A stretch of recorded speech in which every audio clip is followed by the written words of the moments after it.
cast right down the bank and cover different depths. We can cover 2 feet, 4 feet, 6 feet, the whole 9 yards. I found that it's a lot more effective. You cover the ground more efficiently. You don't miss as many fish that might be there, but you didn't get a cast to them. And there's no wasted time. The entire time that bait is in a potential strike zone. Ready to run your spinner bait or whatever bait you're actually using into the cover and ripping it through. A lot of times that's when you'll get bit, is when it comes through the cover.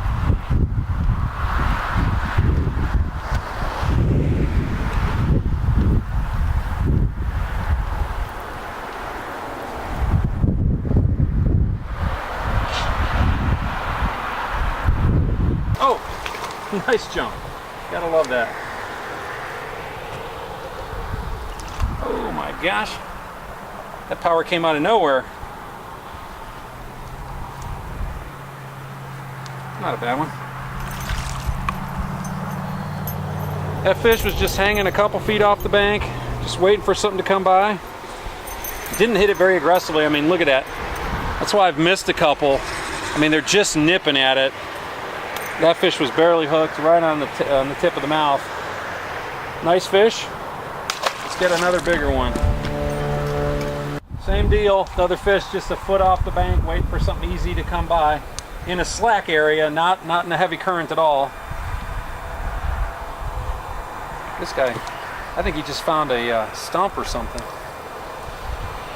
Oh, no, you know what actually happened? He just buried his head in weeds and stopped fighting. I got about 2 pounds of weeds on here. Another decent bass, a little bit better. Same thing though, look where he's hooked.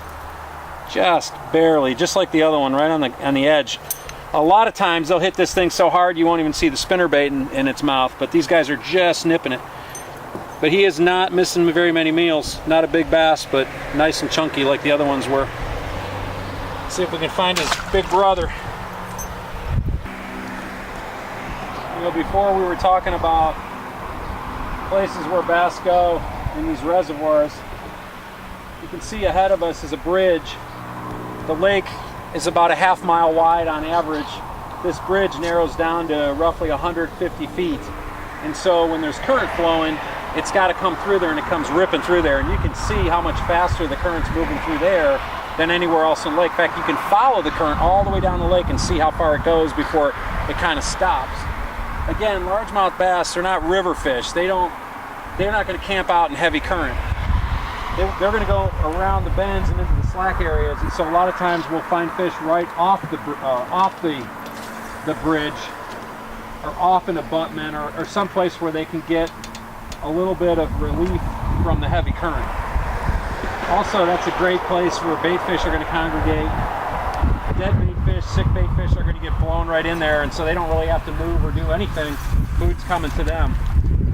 That's kind of the perfect scenario for a big fat bass.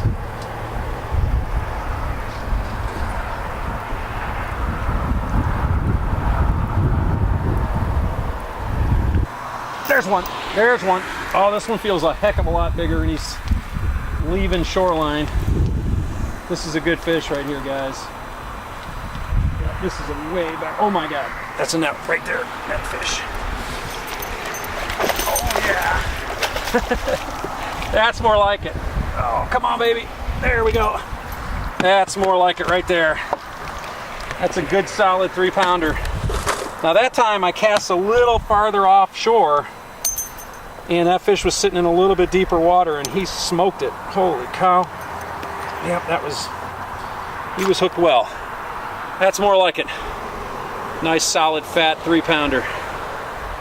Awesome. Let her go. And she's gone. Been struggling a little bit, quite honestly, getting bites. I mean, that's the 4th fish now. I've only probably been fishing for 30 minutes, but it's normally a lot more effective than this. That cast was much farther offshore in probably 6-7 feet of water.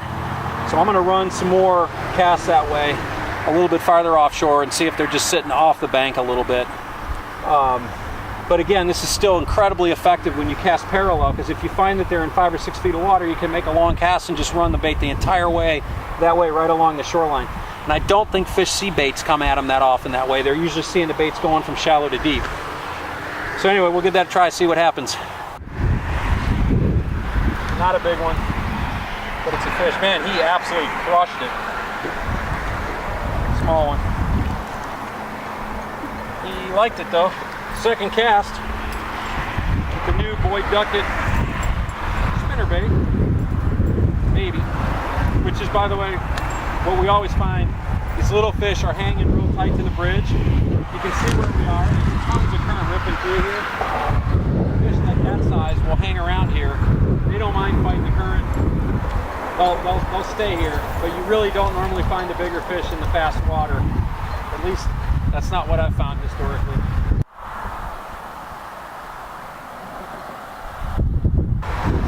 Oh, there's one. Oh man, that's a big boy. That didn't move. I hope this is not a catfish. If this is not a catfish, it's a good fish. Oh man. He's messing around down in some weeds or something. These rocks. This is a good fish. Oh, that's the one we've been looking for. Holy crap. That's a big fish. He's got a mouthful of weeds. Oh my God. There we go. That's the kind of fish that I was hoping would be here. That is a beast. That is a giant, and he absolutely, look at that bait. It's gone. He inhaled it.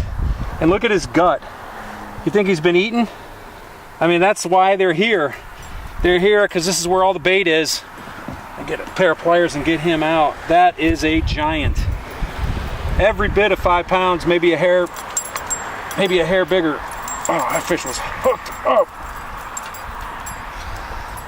Oh man, this is like I need a doctor to get this hook out.